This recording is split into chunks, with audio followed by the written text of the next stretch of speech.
Hello दोस्तों, जय माता दी, राधे राधे। कैसे हैं आप सब। आज इस वीडियो में हम आपके साथ शेयर करने वाले हैं अहोई अष्टमी की पूजा के बाद तारों की पूजा कैसे करें, तारों को अर्घ कैसे दें। संपूर्ण पूजा विधि हमने इस वीडियो में आपके साथ शेयर की है। तो चलिए फ्रेंड्स, हम आपको बताते हैं कि अहोई अष्टमी की पूजा के बाद विधि पूर्वक तारों की पूजा कैसे की जाती है। अपने बच्चों को हमें कैसे तारे पूजने के बाद क्या करना चाहिए, क्या नहीं करना चाहिए, संपूर्ण जानकारी इस वीडियो में मैं आपको आज बताने वाली हूं और दिखाने वाली हूं। तो चलिए फ्रेंड्स, तो सबसे पहले हमें पूजा सामग्री सारी एकत्रित जोड़ लेनी है। इसकी जो पूजा सामग्री है मैंने चैनल पर डाल दी है इसकी वीडियो। और देखिए फ्रेंड्स, धुंध की वजह से ना तारे नजर नहीं आ रहे थे, तो वैसे दिख रहे थे लेकिन कैमरे में फोकस नहीं कर रहे थे। तो यहाँ पे हमने पूजा सामग्री तो सारी ले ली है। अब हमें ना एक जगह, साफ सुथरी जगह चुननी है। यहाँ पे हमें स्वास्तिक बनाना है। तो ये पिलर है, इसके ऊपर उत्तर पूर्व दिशा की तरफ मुख करके ही खड़ा होना है। तारे दिखाई दे रहे हो उस तरफ से बस। और हमारा ये पिलर है, इसके ऊपर हमने तुलसी रखी हुई थी, अब हटा दी है इस वक्त और कहीं और उनको स्थान दे दिया है। तो उसी जगह पे मैं जो हूँ ना बना रही हूँ स्वास्तिक। तो स्वास्तिक बनाने सबसे पहले हमें बनाना है रोली से स्वास्तिक। तो देखिए यहाँ पे ही हमको जो है ना दीपक जो जलाना है इसी जगह जलाना है। आप चाहें तो जो आपकी जो ग्रिल है ना, जो छत की ग्रिल वगैरह होती है या फिर बनी होती है, एक छज्जा बना होता है, वहाँ पे भी आप इसको कर सकते हैं, ठीक है, अगर साफ सुथरा है तो।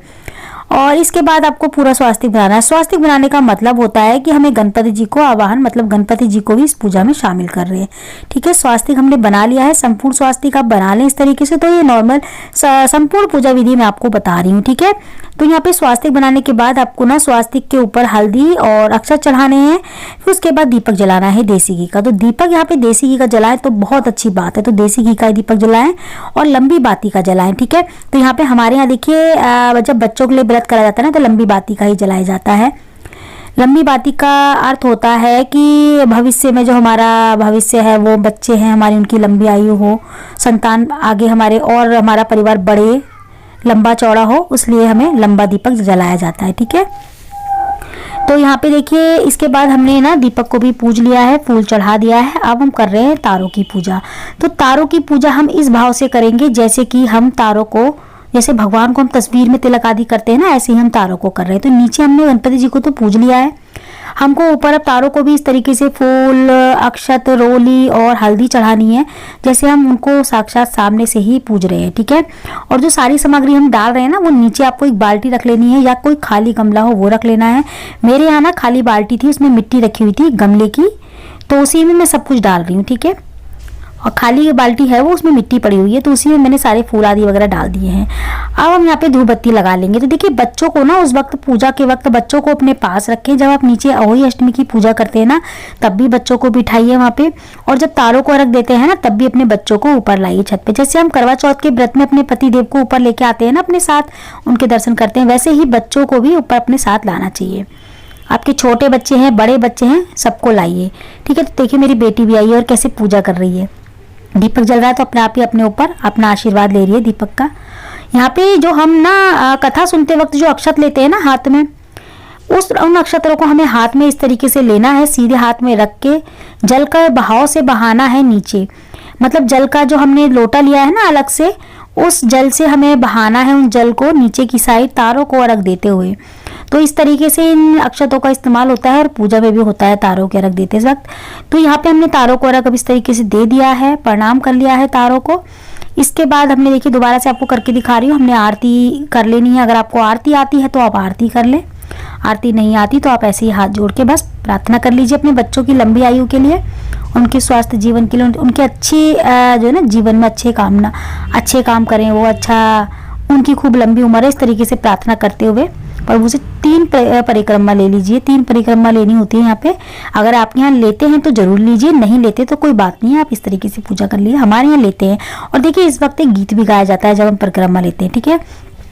अब यहाँ पे पूजा जब आपकी हो जाए पूरी, उसके बाद अपने बच्चों को तिलक करना है।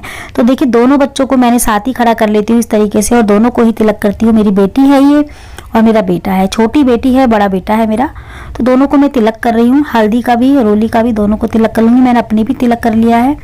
उसके बाद मैं अक्षत लगाऊंगी थोड़े थोड़े इनके माथे से और फूल चढ़ा दूंगी। जैसे हम पूजा करते हैं ना प्रॉपर, ऐसे हमें बच्चों की करनी है, क्योंकि हंसता खेलता व्रत है ये और बच्चों के लिए क्या किया जाता है इस व्रत को, और बच्चों के भी इस तरीके से हमें पूजना, मतलब पूजा करने के बाद बच्चों को भी तिलक आदि करना चाहिए, उनका भी आशीर्वाद मिलना चाहिए, भगवान का आशीर्वाद उनके साथ है हमेशा। माँ बापों का तो है ही, बच्चों भगवानों का भी है।